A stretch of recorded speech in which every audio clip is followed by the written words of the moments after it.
Quero saudar a todos com a graça e a paz do nosso Senhor Jesus Cristo. Seja bem-vindo a todos nessa noite, de uma maneira especial a você que está nos visitando nessa noite. Seja muito, mas muito bem-vindo, igreja. Fique atento aos nossos visitantes, para dar um abraço, para desejar a eles, que eles são muito bem-vindos aqui em nosso meio. Sem mais delongas, abra a Bíblia, a sua Bíblia, no Evangelho de Lucas, capítulo 16. Lucas, capítulo 16. Vamos ler do versículo 19 ao 31, uma história bem conhecida. Ora, havia certo homem rico que se vestia de púrpura e de linho finíssimo e que, todos os dias, se regalava esplendidamente. Havia também certo mendigo, chamado Lázaro, coberto de chagas, que jazia à porta daquele, e desejava alimentar-se das migalhas que caíam da mesa do rico, e até os cães vinham lamber-lhe as úlceras. Aconteceu morrer o mendigo e ser levado pelos anjos para o seio de Abraão. Morreu também o rico e foi sepultado. No inferno, estando em tormento, levantou os olhos e viu ao longe a Abraão e Lázaro no seu seio.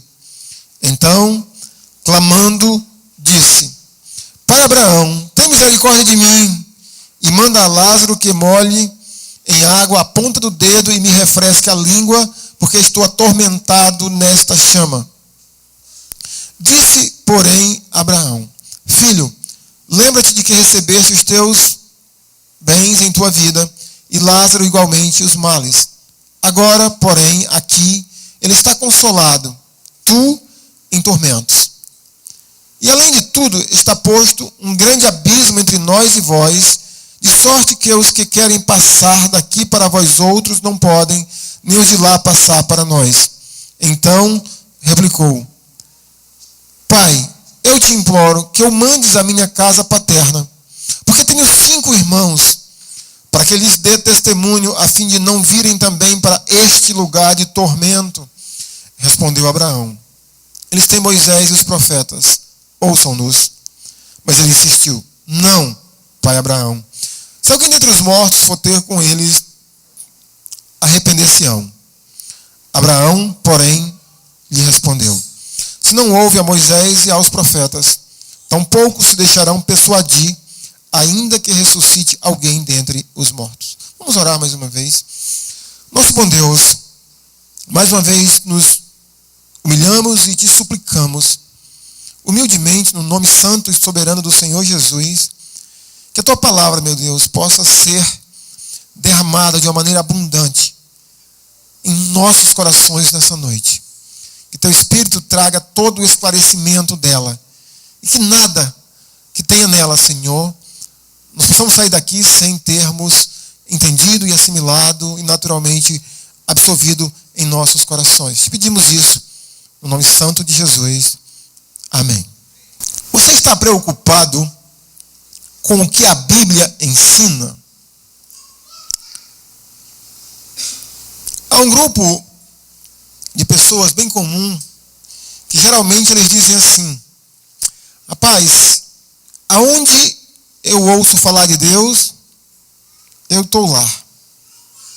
Essas pessoas que geralmente têm essa convicção ou esse ponto de vista, possivelmente elas não estão interessadas no que a Bíblia ensina. Mas era uma coisa que todos os seres humanos, pelo menos aqueles que dizem que acreditam na Bíblia como revelação de Deus, como palavra de Deus, deveriam estar preocupados com o que a Bíblia ensina. Foi por meio dessa curiosidade que Deus me atraiu a Ele. Há 22 anos atrás, eu tinha essa curiosidade muito forte no meu coração. O que esse livro fala sobre Deus? Porque eu tinha a crença de que esse livro traz a revelação de Deus. É a revelação de Deus, é a própria palavra de Deus. Só que eu não sabia o que tinha. Então, por meio dessa curiosidade e interesse no que ou de que a Bíblia fala, o que a Bíblia ensina, foi por meio desse questionamento que Deus me atraiu até Ele. E a partir desse momento da minha aproximação ou atração, que Deus me atrai a Ele, eu passei a despertar, digamos, um interesse, ou talvez um ponto de vista, é o tipo de pregador que eu gosto de ouvir. Qual é o tipo de pregador que você gosta de ouvir? Às vezes eu acho comum as pessoas falarem assim, a mensagem foi tão boa, eu ri do começo ao fim. Irmãos, nada contra, pastor engraçado, nada contra. Eu não tenho esse dom, admiro quem tem, mas não deveria ser esse especificamente o motivo que deveria nos atrair um pregador. Ele é tão engraçado. O que deveria nos atrair um pregador é o que ele nos ensinou sobre a palavra de Deus. O estilo de mensagem que deveria nos atrair é o que o pregador está nos ensinando sobre a palavra de Deus. E hoje à noite, a minha pergunta é, o que esta passagem que nós acabamos de ler está ensinando sobre Deus, sobre a pessoa e a palavra de Deus? O que essa passagem nos ensina? O que ela nos transmite? Qual o ensinamento que Jesus está nos trazendo por meio dessa história tão forte? O que Jesus está nos ensinando? E essa é a minha missão de hoje à noite, tentar explicar a cada um de vocês o que a palavra de Deus está dizendo. O que esse texto, meus irmãos, está dizendo é que o céu e o inferno existem. E para lá está caminhando toda a humanidade. Eu vou repetir para você. O que é essa passagem, o que Jesus nos ensina por meio desta passagem é que o céu e o inferno são reais. E que para lá caminham todas as pessoas, toda a humanidade. É isso que essa passagem está nos ensinando. A história começa com Jesus salientando um contraponto ou um contraste muito forte entre dois homens, a quem Jesus chama um de rico e o outro de Lázaro. Jesus diz que esses dois homens eram contemporâneos, coexistiram no mesmo período de tempo, e que um era rico e que o outro era pobre.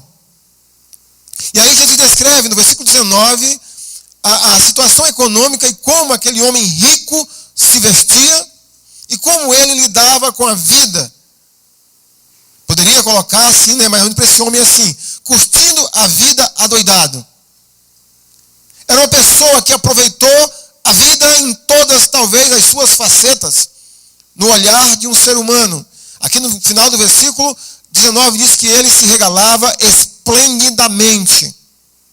Em contrapartida, no outro espectro nós temos um homem chamado Lázaro, mendigo, coberto de chagas, que jazia à porta daquele. E que ele desejava se alimentar das migalhas que caíam da mesa do rico. E até os cães iam lamber-lhe as úlceras. E o verso 22 faz exatamente a ligação entre a vida desses homens e a eternidade. O verso 22 diz assim: aconteceu, morreu o mendigo, e foi levado pelos anjos para o seio de Abraão. Morreu também o rico e foi sepultado. E aí vem a continuidade da história. Mas o primeiro ponto a ser observado, irmãos, é o que leva o homem rico para o inferno e o que leva o homem mendigo, pobre e miserável ao céu, aqui chamado seio de Abraão. Se você está me compreendendo, faça assim. Você está me compreendendo o que eu estou dizendo? Levanta a mão se você está me compreendendo. Amém. Quando você lê essa história, e especificamente esses 3 primeiros versículos, olhando o que Jesus está dizendo, aparentemente, Jesus parece aqui estar ensinando o seguinte: que todos os ricos vão para o inferno. Parece ou não parece? Sim ou não? E que todos os pobres miseráveis vão para o céu. Você pode imaginar então que, pelo sofrimento da vida, por todas as dificuldades que uma pessoa passa ou está passando, ela na eternidade ela vai dar tudo bem com ela, porque Jesus finalmente ensinou. Em contrapartida, alguém que tem uma condição financeira muito boa, essa pessoa na eternidade vai para para a perdição eterna, para o inferno, porque ele já viveu a parte boa da vida aqui. Você crê que... Agora, vou fazer uma outra pergunta. Você crê que Jesus está ensinando isso? Não. Porque se Jesus está ensinando isso, ele se contrapõe a tudo aquilo que ele ensinou. Primeiro, por que Jesus não está ensinando isso? Porque a Bíblia diz que tem quantos caminhos? O largo e o estreito. E no largo passa a maioria ou a minoria das pessoas?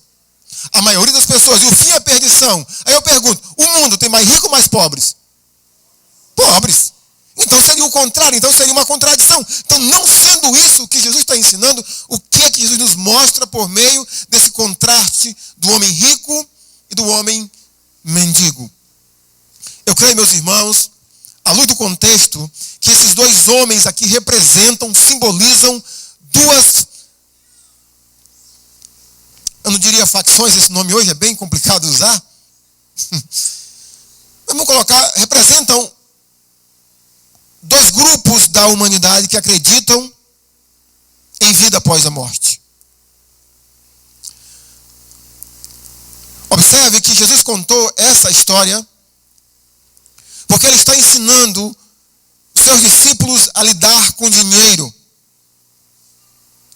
a saber administrar as riquezas adquiridas neste mundo iníquo e de como fazer bom uso pensando na eternidade. E quando ele termina de dar esse ensinamento aos seus discípulos, nos versos 1 a 13 do capítulo 16, um grupo de pessoas chamado os fariseus, versículo 14, que eram avarentos, ouviam tudo isso e ridiculizavam. É isso? Ridiculizavam. Está assim na sua Bíblia? Não, na minha está assim, ó. Ridiculizavam. Por isso que eu estou achando estranho. Erraram, né? Erraram. Mas na minha está assim, mas ridicularizaram. Depois você olha na minha versão, faça uma correção aqui para mim, tá? Mas Jesus lhes disse: vós sois os que vos justificais a vós mesmos diante dos homens. Esse grupo de pessoas, chamado fariseus, eles se justificavam diante dos homens, a eles mesmos, mas Jesus fala: mas Deus conhece o coração de vocês, pois aquilo que é elevado entre homens é abominação diante de Deus. E por meio dessa oposição dos fariseus, é então que Jesus nos conta essa história. Esse homem rico, meus irmãos, representa pessoas, ou todas as pessoas, que acreditam que irão para o céu, mas por meio daquilo que eles fazem, ou seja, por meio das obras. O texto diz que esse homem, ele era rico e se vestia de púrpura e de linho finíssimo. Quando nós olhamos o vestimento na Bíblia, desde a queda até o Apocalipse, a gente só vê uma imagem ou absorve uma ideia. Lembra que quando Adão e Eva pecaram, qual foi o primeiro sentimento que eles tiveram? Estamos nus. E o que eles fizeram em seguida? Vestes para cobrir a sua nudez. E esse homem aqui se vestia de púrpura e de linho finíssimo. O livro de Apocalipse trata, os capítulos todos, sobre como as pessoas que estão no céu, na presença de Deus, como é que eles estão vestidos. Diz que eles estão vestidos de linho finíssimo e puro ou alvo como a neve. E no capítulo 19 do Apocalipse, versículo 8, a parte B, João diz que o linho finíssimo é as obras de justiça dos santos. Mas só é a obra ou as obras de justiça dos santos porque esses santos lavaram as suas vestiduras no sangue do Cordeiro. Aqui esse homem se veste de púrpura e de linho finíssimo. As suas obras, ele imagina que por meio das suas obras, ele acredita piamente que ele iria para o céu por meio das suas obras. Representa esse homem a religiosidade humana. Mas há um segundo detalhe detalhe importante sobre a vida desse homem, além da sua vestimenta, que é a sua insensibilidade.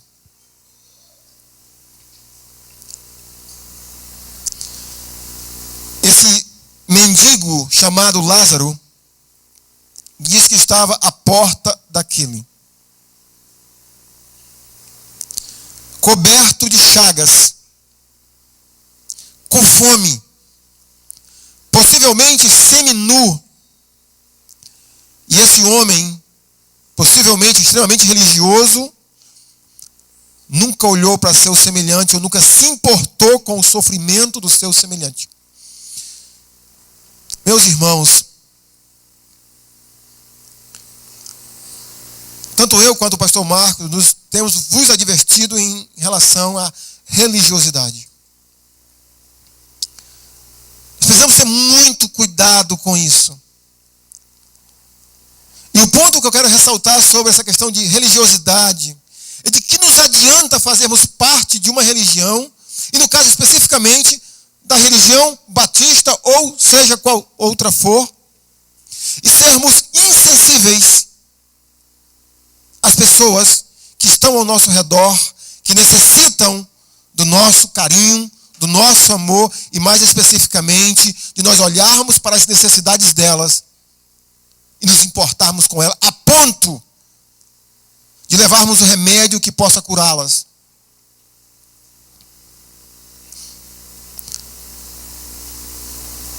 Tiago, meio irmão de Jesus, diz que a verdadeira religiosidade é aquela que cuida dos órfãos, das viúvas, que visita os doentes. Que religiosidade é a sua? Você é essa pessoa insensível, que não consegue olhar além do seu nariz, ou não consegue olhar além do seu mundo para a necessidade dos outros, e principalmente a necessidade de alguém que precisa de uma palavra de salvação? Aqui nós temos a situação desse homem rico. No outro extremo nós temos o Lázaro. Parece que, no caso aqui, Lázaro morreu e foi para o seio de Abraão, para o céu, coberto de chagas. Desejava alimentar-se das migalhas que caíam da mesa do rico. Alguém que tinha muita fome. Alguém cheio de chagas. O que isso aponta, irmãos? É para um outro grupo de pessoas que creem numa salvação que nós chamamos pela graça.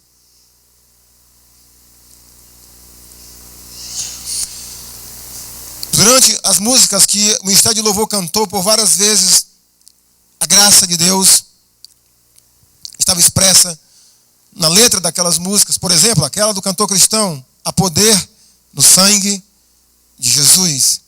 Quando nós olhamos a profecia de Isaías, no capítulo 53, nos versículos 4 e 5, nós percebemos essa ideia de que quem é alcançado, quem é salvo pela graça, a situação em que se encontra. Isaías diz assim: pelas suas pisaduras fomos sarados.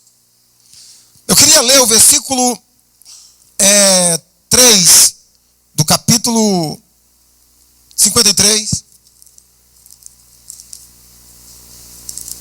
de Isaías, que diz assim, versículo 4, não o 3, desculpa.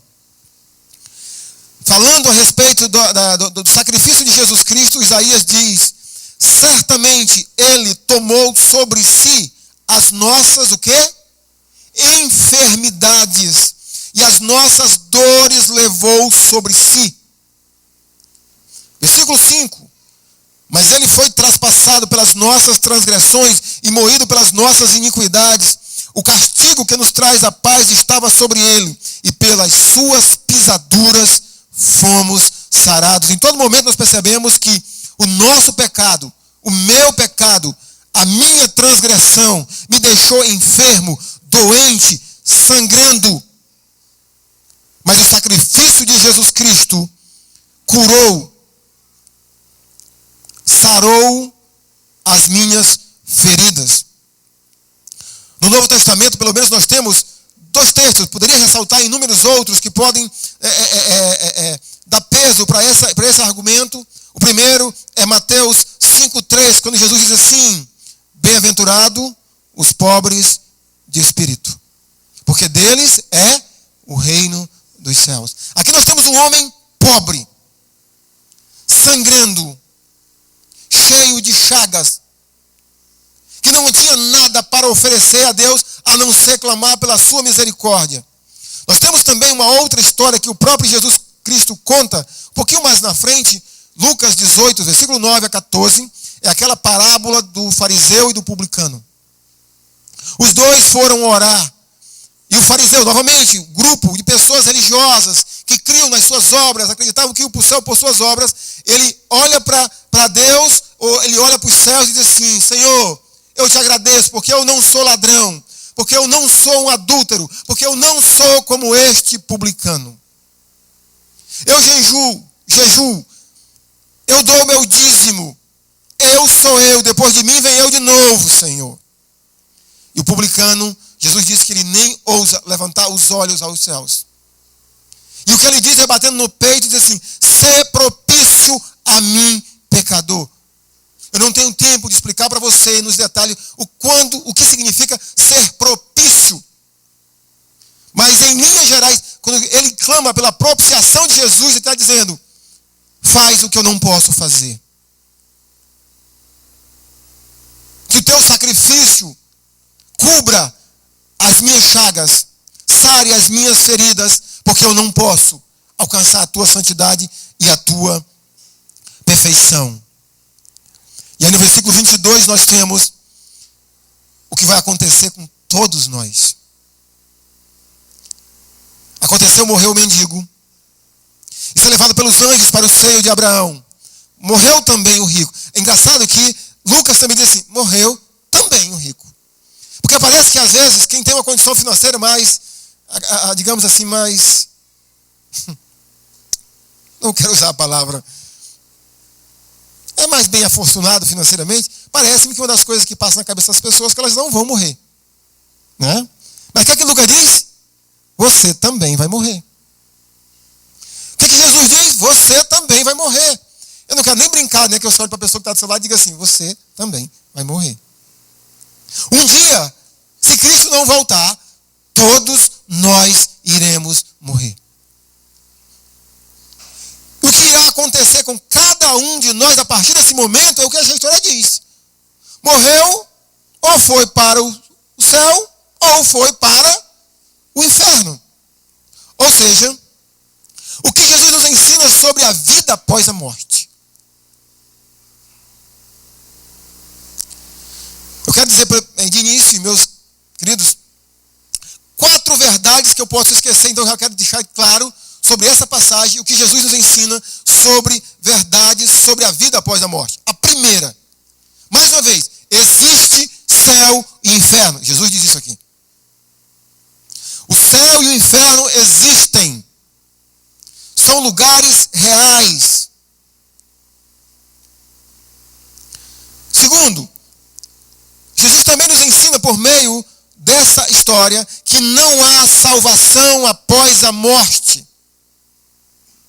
Você consegue entender o que eu estou lhe dizendo? Não há salvação após a morte. Portanto, o destino eterno de cada um de nós é decidido aqui, nessa vida.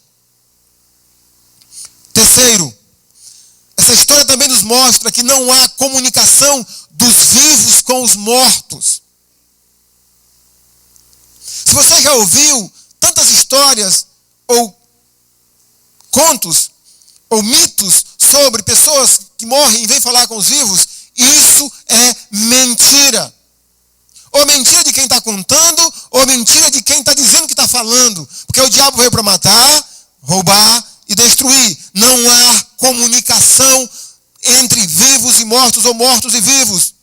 Essa história mostra isso com muita clareza. Não tenho tempo de ler para você mais uma vez, mas se você leu atentamente, você percebeu isso. Não há comunicação entre vivos e mortos.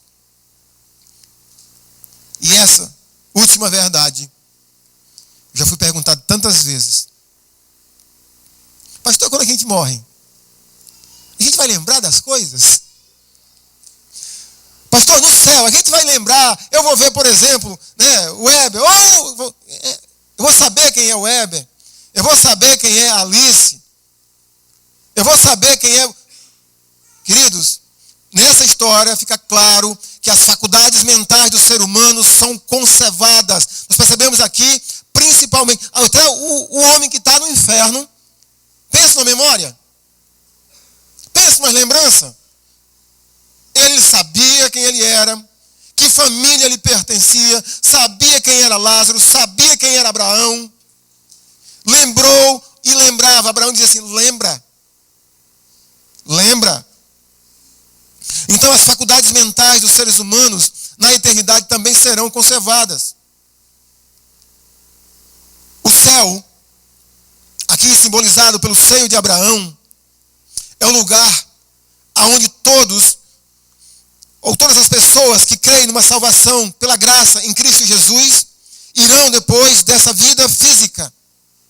E aqui não é chamado céu, e sim o seio ou o lado de Abraão. Possivelmente, irmãos, é uma referência, essa palavra ou essa frase, seio de Abraão, significa um lugar onde todas as pessoas que aguardam a promessa de Deus feita a Abraão, que estabeleceria um reino sobre a terra, um dia retornarão da morte física os seus corpos, encontrarão com a alma que está no céu, com Jesus, e entrarão nesse reino. O versículo 16, do capítulo 16, Jesus diz assim, a lei e os profetas vigoraram até João. Desde esse tempo vem sendo anunciado o evangelho do reino. Esse evangelho do reino que dá início à proclamação do reino de Jesus, e esse mesmo reino que Abraão e todas as outras pessoas que estão no céu esperam o reino de Deus ser estabelecido sobre a terra.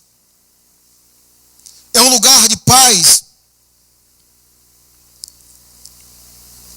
Mas aí, meus irmãos, nós temos agora Jesus falando sobre o inferno.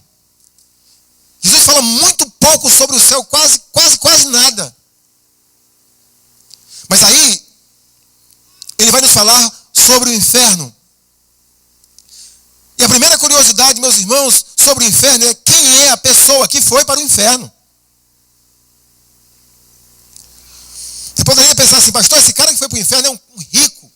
Sim, Jesus chama ele de rico. Ele é um arrogante. Poderia ser. Esse cara não crê em Deus, até poderia não crer, mas eu não creio nisso, porque esse homem se reporta a Abraão. Qual é é substantivo não, qual é o adjetivo que ele usa para com Abraão? Pai. Pai Abraão, significa que esse homem é um judeu. Filho de Abraão no sentido genético. Ele era um judeu. E como judeu, ele mais do que ninguém era para estar no céu. E o que isso nos aponta? Sim, no céu teremos muitas surpresas. Porque muitas das pessoas que nós imaginaremos vê-los lá, talvez não o veremos.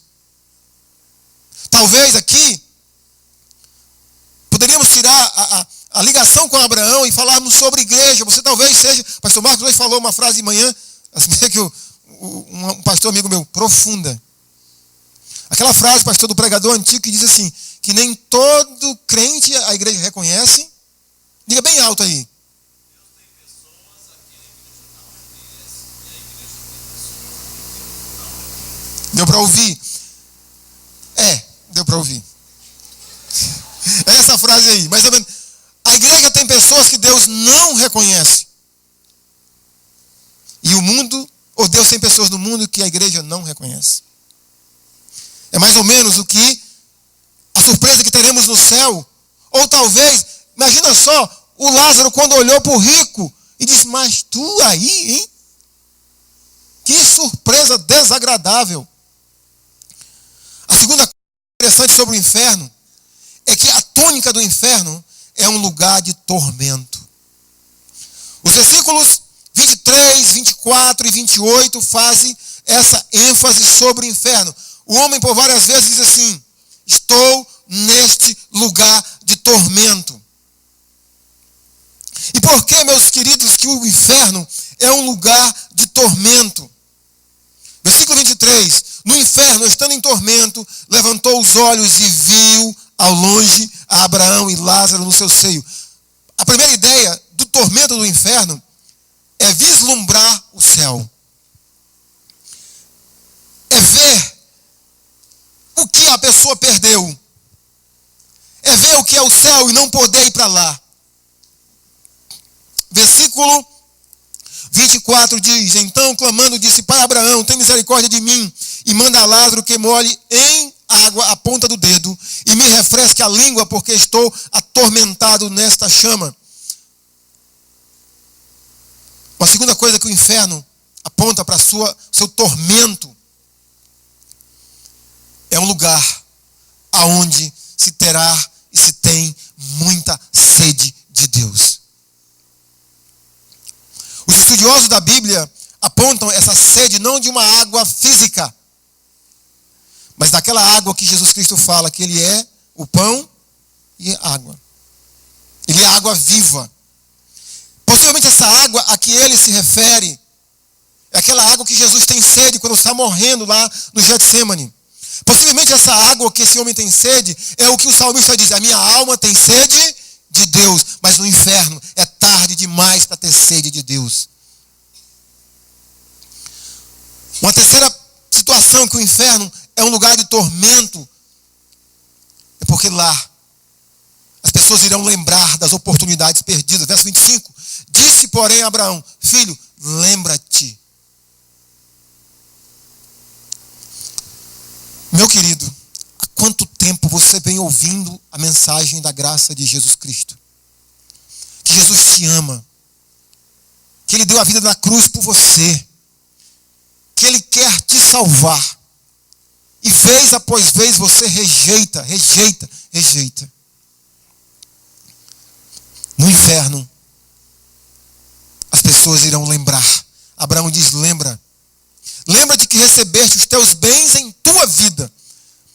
Aqui eu queria trazer uma palavrinha para essas teorias ou teologias de prosperidade, que fazem com que as pessoas olhem para Deus e vejam e busquem em Deus apenas prazeres para essa vida. Olha o que Abraão diz para esse rico: lembra-te de que recebeste os teus bens em tua vida. A vida que tu imaginou que era melhor, a vida que tu imaginou que só existia essa, tu recebeu tudo nela. Lembra-te disso. E por fim, o inferno é esse lugar de tormento, porque quem está lá não pode fazer mais nada por quem ama, que não quer que vá para lá. Verso 28 ele diz assim: porque tenho 5 irmãos, para que eles dê testemunho a fim de não virem também para este lugar de tormento. As pessoas a quem a gente ama, a gente deseja ver no céu. As pessoas a quem a gente ama, a gente deseja estar sempre perto delas. Mas esse homem rico, a quem Jesus chama de rico, ele quer evitar que seus irmãos vão para o inferno. Isso me faz pensar que é bem provável que os pais desse homem também já tenham morrido, porque senão ele diria: os meus pais. E é bem provável que os pais desse homem, havendo morrido, eles não estavam com Abraão, estavam no inferno. O inferno é esse lugar de tormento, porque para lá caminha boa parte da humanidade, mas é um lugar solitário. Ele diz: eu estou sozinho. Sozinho. Parece assim uma pequena ideia de você estar numa grande metrópole e não conhecer ninguém. Muita gente, mas você está sozinho. O inferno é um lugar, meus irmãos, aonde a misericórdia de Deus não está lá. Esse homem clama pela misericórdia de Deus, mas ela não está lá. E para terminar, observe o segundo pedido desse homem, ou o clamor desse homem a Abraão, verso 27 e 28. Então replicou: Pai, eu te imploro que eu mandes a minha casa paterna, porque tenho 5 irmãos, para que eles dê testemunho, a fim de não virem também para este lugar de tormento. A ênfase de Jesus agora nessa história, por meio das palavras deste homem, do clamor deste homem, é como uma pessoa pode impedir a sua trajetória de ir para o inferno. Você percebe o que Jesus está dizendo? Como as pessoas que estão lá na terra, como as pessoas que estão vivas podem evitar o inferno. Nas palavras do homem rico, manda Lázaro voltar lá, para que meus irmãos não venham para cá também. O que é necessário para qualquer ser humano não ir para o inferno? Jesus diz no versículo 29, respondeu Abraão, eles têm Moisés e os profetas, ouçam-nos. Talvez você possa pensar que Jesus está se referindo a Moisés, a pessoa de Moisés, e aos profetas, Isaías, Jeremias e etc. Não necessariamente. No versículo 16 do capítulo 16, observe que Jesus usa a mesma terminologia para se referir ao Antigo Testamento. A lei e os profetas. A única mudança que há no lugar de lei, Jesus usa Moisés e os profetas. Ouçam. Ouçam o que diz a palavra de Deus. Meus queridos, o que você precisa ouvir sobre a palavra de Deus que vai evitar de você ir para o inferno? Jesus falou em João 5,39. Examinais as Escrituras, porque julgais ter nelas a vida eterna, e são elas mesmas que testificam sobre ele, Jesus. Primeira coisa, quando nós lemos o que nós chamamos de Antigo Testamento, é enfático a ênfase na santidade de Deus. Por várias vezes nós encontramos em livros da Bíblia, sede santos porque eu sou santo. Sede santos porque eu sou santo. Deus é santo. E ninguém irá para o lado de Deus, ninguém irá para o céu com o pecado. E aí é onde vem a outra grande verdade sobre Deus. Mesmo sendo santo, e sendo santo como é, Deus também ama esse ser humano. Quando nós olhamos nos profetas, mais especificamente, a gente percebe essa linguagem de amor de Deus para com a humanidade, e mais especificamente para com Israel. Oséias chega a chamar Israel de uma esposa a quem Deus ama, mas que ela vive traindo o seu esposo. E que Deus a todo custo quer resgatar essa esposa infiel. Deus ama esse ser humano e quer salvá-lo. Mas ele é santo. E quando olhamos o Antigo Testamento, nós percebemos que Deus providenciou o que nós chamamos de substituto. Todos os adoradores de Deus, todos eles, estão no céu, porque Deus providenciou a cada um deles o que nós chamamos de substituto. Adão está no céu, porque Deus deu a ele um substituto. Isaac ficou vivo, porque Deus deu a ele um substituto. E quando Deus instituiu a lei por meio de Moisés, Deus deu um substituto a cada ser humano. Ninguém conseguia atingir a perfeição e a santidade de Deus. Por isso que era necessário levar um sacrifício, matar um animal inocente, para que aquele animal, o sangue dele, fosse aspergido no lugar do meu sangue, a vida dele no lugar da minha. Deus sempre salvou pessoas por meio de um substituto. Ninguém foi para o céu porque guardou a santidade ou a lei de Deus. A segunda coisa que nós precisamos saber sobre Deus para impedir de ir para o céu, verso 30, mas ele insistiu, não, pai Abraão, se alguém dentre os mortos for ter com eles, arrepender-se-ão. Ou seja, a necessidade de arrependimento. Esse homem aqui entendia que, em primeiro lugar, talvez ele nunca levou o inferno a sério.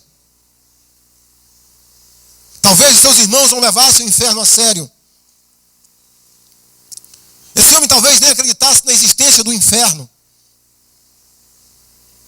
Talvez esse homem nunca se preocupou com o que a palavra de Deus ensinava, como ele poderia evitar o inferno. Então, ele precisava de arrependimento nessa área. Mas você, se ainda não tomou essa decisão de entregar sua vida a Cristo, de crer na graça do Senhor, você precisa se arrepender. Ou compreender que você é um pecador destituído de moralidade, destituído de graça, que somente por meio de Cristo Jesus você pode alcançar essa salvação. Se ver como esse mendigo, cheio de chagas, falido, Mas se clamar pela justiça divina, ela te alcançará. Reconhecer a justiça de Deus e aceitar. Jesus chama isso de arrependimento. E em terceiro e último lugar, versículo 31. Abraão, porém, lhe respondeu: se não houve a Moisés e aos profetas, tampouco se deixarão persuadir, ainda que ressuscite alguém dentre os mortos. A gente pode imaginar quando Jesus fala, se as pessoas não ouvirem a palavra de Deus, Moisés e os profetas, tampouco se deixarão persuadir que alguém ressuscite dentre os mortos. Falando de Lázaro. Jesus não está falando mais de Lázaro, está falando dele mesmo. O único homem que voltou para contar que existe céu e inferno, para contar que existe vida após morte, para contar que venceu a morte. Esse homem chama-se Jesus. E 2000 anos essa palavra vem sendo pregada. Esse grupo de pessoas chamados fariseus, muitos deles não creram, mesmo vendo Jesus ressuscitar Lázaro, o Lázaro de João capítulo 11. Muitos deles viram Jesus voltar da morte. Os discípulos testemunhar, ele ressuscitou, mas eles não creram. E hoje você talvez venha ouvindo essa mensagem há tanto tempo. Jesus ressuscitou. Meus queridos, eu nunca fiz um teste de QI. Acredito que o meu QI não é alto. Agora, se tivesse um teste para lógica, acho que minha lógica é alta. Eu vou contar para você duas situações. Eu tinha 17 anos. E um amigo meu me chegou um dia, estava no terceiro ano do ensino médio, segundo ano do ensino médio, e ele me chamou para ir numa reunião para tomar aquele chá da União do Vegetal. 17 anos para 18, minha mãe já havia morrido. E eu falei para ele, eu não vou. Porque isso para mim não faz sentido. Por que eu não fui? Por que para mim não fazia sentido? Porque eu era um rapaz, um jovem católico. E o catolicismo ensina que existe céu e inferno. Que existe vida após a morte. Morreu, ou vai para o céu ou para o inferno, ou para aquele terceiro lugar. Que não existe na Bíblia. Como é que eu vou participar de um negócio que ensina que você morre e depois volta? De novo, para mim não fazia nenhum sentido. Você consegue entender meu raciocínio? Não faz nenhum sentido. Queridos, eu trabalhei muito tempo com outras pessoas não cristãs, em escola. E vi muitos amigos meus, pessoas extremamente inteligentes. Se você perguntasse para eles assim, Jesus Cristo é Deus? Eles diziam, é. E você perguntasse para eles em seguida, existe vida após a morte? Muitos deles diziam, não. Qual é a lógica que faz disso? Nenhuma. Porque se Jesus é Deus, ele diz que existe céu e inferno. E é muito bom levar a sério o que ele diz. Agora, se não existe céu e inferno, Jesus é um mentiroso. Não faz nenhum sentido crer nele. Que Jesus é o que faz parte da sua vida? É um Jesus da mitologia? Ou é o Jesus histórico? Que morreu, foi sepultado e ressuscitou ao terceiro dia. Que nos ensina que o céu existe. É real. Que o inferno existe e também é real. E aqui e agora, os seres humanos decidirão a sua eternidade. Para onde eles irão? Se vão para o céu ou se irão para o inferno? Para não ir para o inferno, Jesus diz, ouçam o que diz a palavra de Deus. Arrependam-se e creia em quem voltou da morte. Jesus que diz, eu lhes dou a vida eterna, jamais perecerão eternamente, e ninguém tira quem crê em mim da minha mão. Eu quero convidar você agora a baixar sua cabeça, vamos orar. Quero convidar nessa noite você tomar uma decisão. E a decisão dessa noite é para onde você quer ir. Para onde você pretende passar a sua eternidade. Pai querido, por meio do teu Filho Jesus Cristo e da tua palavra, que não nos alertam tão seriamente, meu Deus, sobre o céu, mas principalmente sobre o inferno. Esse lugar de tormento, aonde a ira do Deus Todo-Poderoso virá sobre a vida de todas as pessoas que não aceitarem a graça do Senhor Jesus, que não clamarem pela sua salvação e que não entregarem as suas vidas a Jesus. Eu te louvo e te agradeço, Senhor, porque por meio da tua palavra o Senhor nos diz como podemos evitar esse lugar terrível e de tormento. Por meio do Senhor Jesus.